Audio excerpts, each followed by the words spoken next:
The rain hadn't stopped since morning. It was as if the sky itself was mourning with me. I stood there, my black umbrella trembling in the wind, watching as my mother's coffin disappeared beneath the wet soil. Everyone cried except my father. He wasn't there. He was in Hawaii, smiling beside his new mistress, their champagne glasses raised as if celebrating my mother's death. When the last shovel of dirt hit the coffin, I whispered goodbye through clenched teeth. That night, lightning tore across the Portland sky as I sat alone in my apartment, staring at old photos of her. Then my phone buzzed. "I'm not dead. Come to the cemetery now." It was from her number, my mother's. My throat closed and my hands went cold. I grabbed my car keys, heart hammering. I didn't know if I was driving toward a miracle or madness. My name is Grace Miller, and until a week ago, I thought my life was normal. I had a small apartment overlooking the Wamp River, a job as a freelance designer, and a mother who called every Sunday to remind me to eat breakfast. I used to roll my eyes at her texts, "Take your vitamins, sweetheart. Don't skip dinner again." I never thought I'd miss them. The day she died started like any other. I was finishing a client project when an unknown number appeared on my phone. I almost ignored it, but some strange instinct made me answer. "Is this Miss Grace Miller?" The woman's voice trembled. "I'm calling from Portland General Hospital. I'm so sorry. Your mother passed away this morning." Sudden cardiac arrest for a moment. I couldn't breathe. The world tilted. Colors drained away. "No," I whispered, shaking my head. "You've got the wrong person. My mom's fine. She was painting this morning." "I'm sorry," the nurse repeated softly. The words rang in my ears long after she hung up. I remember standing by the window, watching raindrops trace lines down the glass. My reflection ghostly pale. My mother, my best friend, my anchor was gone. And yet, deep inside, something didn't add up. She had no heart problems. She exercised, laughed easily, ate healthy. How could she just stop living? When I called my father, his tone was almost bored. "It's true," he said flatly. "Evelyn's gone. The doctor said it was quick." "That's it?" I snapped, my voice breaking. "That's all you have to say?" A sigh. "Grace, she's dead. Cry if you need to, but don't be dramatic. I'll handle the paperwork." Then he hung up. That was the moment my grief turned to fire. Something inside me whispered that my father wasn't mourning. He was relieved. And that made me terrified to know why. 3 days later, the rain still hadn't stopped. It was as if the city itself refused to move on. The cemetery smelled of wet soil and lilies. People in black stood under umbrellas, murmuring condolences that barely reached my ears. I couldn't look away from the coffin. My mother's name, Evelyn Grace Miller, was engraved in gold. My throat burned. "You didn't deserve this," I whispered. Behind me, relatives whispered too. "Where's Richard? Her husband didn't even come. Disgraceful." I clenched my fists. My father had texted me the night before. "Busy with business overseas.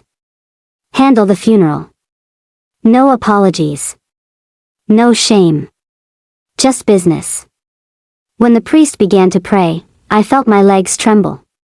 My cousin's little girl, Ava, tugged my sleeve. "Aunt Grace," she whispered. "If Grandma's in heaven, can she see us?" I knelt down, my voice breaking. "Yes, baby. She can see us. She's watching right now." As the coffin lowered, a cold gust swept through, snapping my umbrella inside out. The priest's words blurred into the rhythm of falling rain. Every drop felt like a heartbeat I couldn't reach anymore. When it was over, everyone left. Everyone except me. I stayed, staring at the freshly turned soil until my knees sank into the mud. "Mom," I whispered. "If there's any justice in this world, he'll pay for what he's done to you. I promise." Lightning flashed far in the distance, a white scar across the dark sky. I took it as an answer. That night, I drove home soaked and hollow.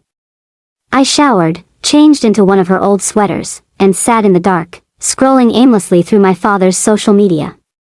And that's when I saw it, his new post, a photo of him on a sunny beach, arm around a young woman with perfect hair. The caption read, "New beginnings." My heart stopped.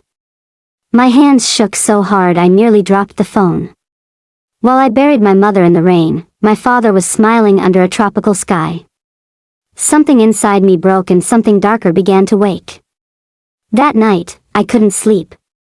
Every creak of the apartment felt like a whisper from somewhere else. The storm outside howled through the cracks in my windows, and I kept seeing my mother's face the way she looked in the coffin, still and peaceful. Too peaceful. I tried to distract myself, scrolling through photos on my phone. Mom holding her paintbrush, laughing in the garden. Mom teaching me how to bake apple pie. Mom hugging me after my first breakup. Every memory hit like a blade. Then my phone buzzed. At first, I ignored it. Probably a condolence message from a friend. But then I saw the name on the screen. Mom. I froze. The blood drained from my face. Her number. The one I couldn't bring myself to delete. My heart stuttered as I opened it. One message. I'm not dead. Come to the cemetery now. For a long moment, I just stared. My brain tried to find logic hack. Wrong number.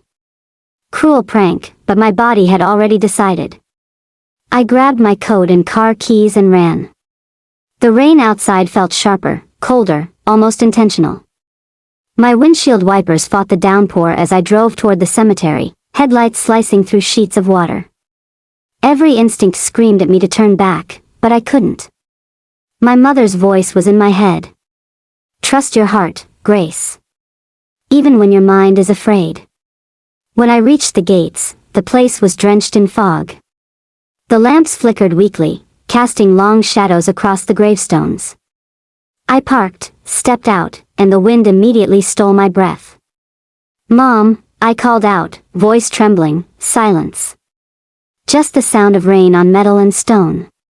Then, from the far end near the willow trees, a faint shape moved. A figure small, hunched, wrapped in a soaked coat. Mom. My flashlight shook in my hand as I raised it. The beam caught her face, pale, fragile, but alive. Her eyes, those familiar hazel eyes, filled with tears. Grace, she whispered. My world shattered. The flashlight fell, landing in the mud with a dull thud. I stumbled forward, heart pounding in disbelief. Mom, how are you alive? She took my hands, her fingers ice cold but real. It's me, sweetheart, she whispered, voice breaking. But you can't tell anyone I'm alive. I stared at her, soaked and shaking as the rain poured harder, washing away the last line between life and death. I couldn't stop staring at her face. Her skin was pale, almost translucent. Her hair matted with rain, but her eyes, they were alive. Real. My voice cracked. Mom, everyone saw you. I saw you. You were gone. She pulled me into a trembling hug. For a second, the world disappeared. The storm, the cemetery, the madness. It was just her heartbeat against mine, faint, but steady. Then she whispered, Grace, we can't stay here. Someone could see us. We hurried through the rain to a small silver sedan parked under the trees. I climbed in, my body still shaking. Mom, please just tell me what's going on.